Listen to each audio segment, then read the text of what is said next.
Akhir-akhir ini banyak sekali peristiwa politik yang menjadot perhatian publik.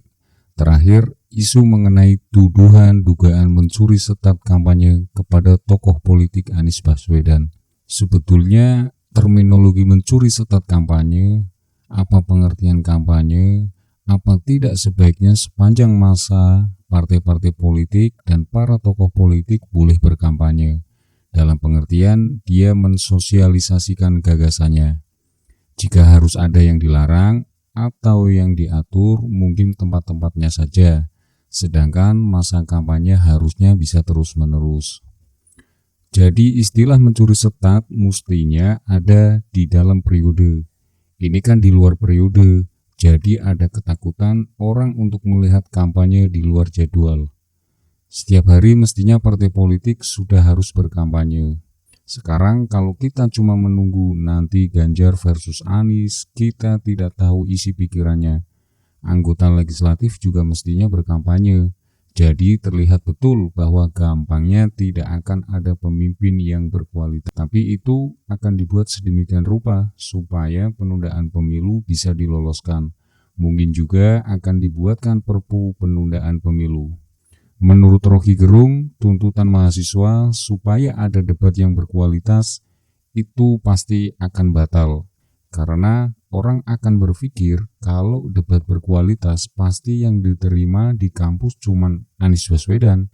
Karena dia orang kampus, mantan rektor kalau tidak salah Paramadina, kira-kira begitu. Jadi ini juga menjadikan kecurigaan yang tidak masuk akal. Sementara KPU sudah kehilangan moral karena kasus beberapa hari yang lalu menganggap KPU itu sudah curang. Jadi kita sudah masuk dalam tahun politik di mana kedangkalan politik justru disebarluaskan. Berkaitan dengan isu curi start kampanye ini, ada yang melaporkan Anies Baswedan karena dianggap mencuri start. Kemudian Bawaslu menilai ini belum dianggap mencuri start, cuma secara etis tidak tepat.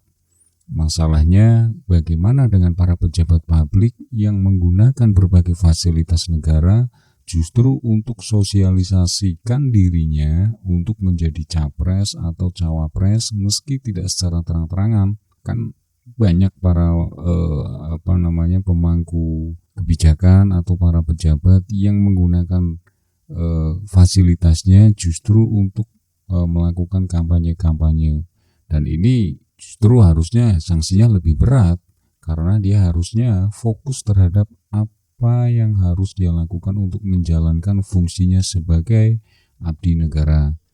Bahkan dia tidak hanya mencuri start, tetapi juga mencuri waktu yang harusnya dialokasikan untuk publik, mencuri fasilitas dan semuanya sudah dia curi. Tetapi karena sorotannya pada Anies Baswedan, makanya Anies dianggap sebagai mencuri start.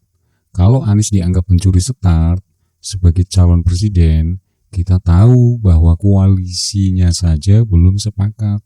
Jadi apa masalahnya? Jadi terbaca memang secara psikologi kecemasan, dan itu yang membuat orang merasa bahwa pemilu pasti akan dibuat curang supaya menjegal Anies. Oleh karena itu kita harus selalu waspada bahwa penundaan pemilu itu sebetulnya hanya untuk menjegal Anies Baswedan supaya jika pemilunya ditunda, Anies sudah mengalami delegitimasi. Delegitimasi dimulai dari Jakarta karena kegiatan pejabat gubernur setiap hari menjelekkan Anies. Terima kasih. Wassalamualaikum warahmatullahi wabarakatuh.